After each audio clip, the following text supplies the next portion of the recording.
आइए अब बड़े ही प्रेम से एकादशी माता की कथा को सुनते हैं। इस कथा को सुनने से ही एकादशी का व्रत पूर्ण माना जाता है।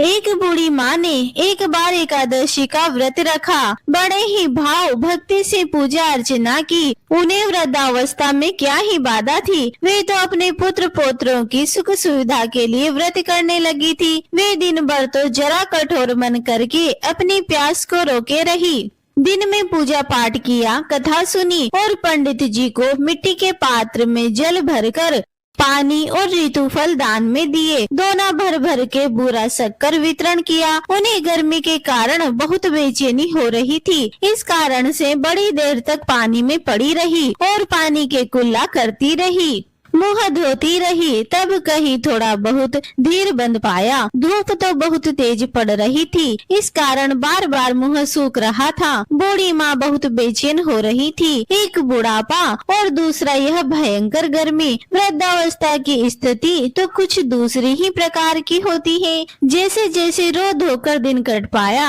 और अब पहाड़ सी रात सामने थी, उसका कटना बड़ा ही कठिन दिखाई दे रहा था। खटिया पर पड़ी शांति नहीं मिल रही थी। वे बार बार करवट बदल रही थी। अनेक बार वे बाहर जाती और भीतर आती। उन्हें घर के अंदर शांति नहीं थी। वे पड़ी पड़ी एकादशी माता का स्मरण करती। वे कहती कि हे माता जी, आप मेरी लाज रखिएगा, आप ही मुझे शक्ति दीजिएगा जिससे मैं भली भांति आपका व्रत कर सकूं और यह पहाड़ सी रात शांति पूर्वक व्यतीत हो सके। प्यास के कारण बूढ़ी माँ की बेचैनी तो बढ़ती जा रही थी। उन्होंने धैर्य रखने का बहुत प्रयास किया, किंतु सहनशीलता की सीमा टूट गई और वे घबराकर एकदम चिल्ला पड़ी। बोली कि बचाओ बचाओ। अम्मा का चिल्लाना सुनकर परिवार भर के नर नारी, बच्चे और पड़ोसी एकत्रित होकर बूढ़ी अम्मा की खटिया के समीप पहुंच गए। सबने पूछा कि अम्मा जी,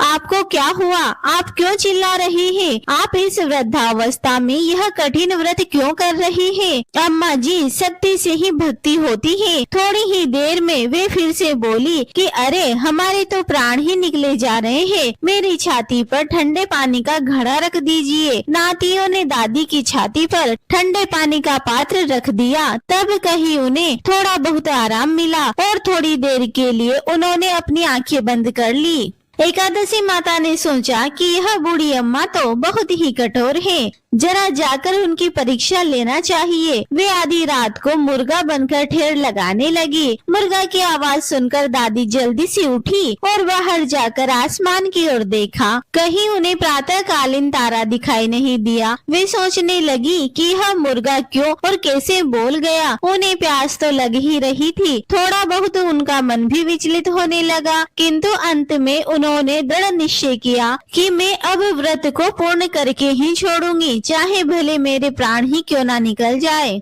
यह सोचकर फिर वे खटिया पर शिथिल होकर लेट गई। थोड़ी ही देर में एकादशी माता ने उनकी फिर से परीक्षा लेनी चाहिए। एक छोटी सी बालिका एक गिलास में शरबत लेकर उनके सिराने खड़ी हो गई और वे जोर से बोली कि दादी जी, सवेरा हो गया है, आप हाथ मुंह धोकर शरबत पी लीजिए। पहले तो शरबत का गिलास देखकर उनका मन ललचाने लगा, किंतु अचानक व्रत का स्मरण हो आया और उन्होंने सोचा कि मैं किसी भी प्रकार से अभी शरबत नहीं पी सकती हूँ और वे शांति पूर्वक अपनी खटिया पर फिर से लेट गई। थोड़ी ही देर में उन्हें ऐसा लगा कि जैसे किसी ने उन्हें पानी के कुएं में पटक दिया हो। वे बड़ी देर तक उस कुएं में हाथ पांव चलाती रही, किंतु उन्होंने अपने मुंह में पानी की एक भी बूंद नहीं जाने दी और वे दृढ़ता पूर्वक अपना व्रत पालती रही। थोड़ी ही देर में न जाने कहां से सामने आग जलने लगी, जिससे भारी गर्मी बढ़ने लगी। प्यास के कारण प्राण निकलने लगे, किंतु बूढ़ी अम्मा का कुछ भी नहीं बिगड़ पाया।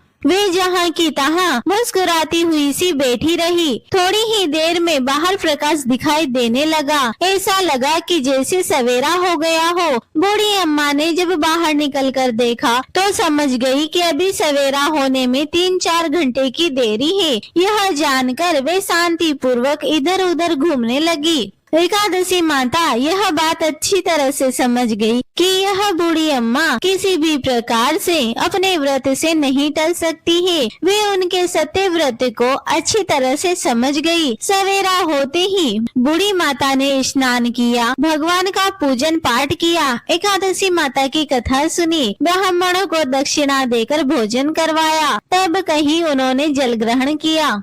कन्याओं को भोजन कराने के बाद अम्मा ने स्वयं भोजन किया। उस श्रेष्ठ व्रत के प्रताप से बूढ़ी अम्मा की आयु में वृद्धि हो गई। उनका घर परिवार हरा भरा हो गया। घर में अब उनके कोई अभाव नहीं रहा। वे हर तरह के सुख साधनों से संपन्न हो गई। नाती नातिन से उनका घर भर गया और वे उसी दिन से 12 महीने की एकादशी का व्रत करने लगी। एकादशी माता के व्रत के प्रताप से इस संसार में हर प्रकार के सुख भोग कर अंत में वैकुंठ धाम को चली गई। जैसे एकादशी माता ने बूढ़ी माता और उनके परिवार को हरा भरा किया, ऐसे ही एकादशी माता सभी की मनोकामनाओं को पूर्ण करे। बोली श्री लक्ष्मी नारायण भगवान की जय।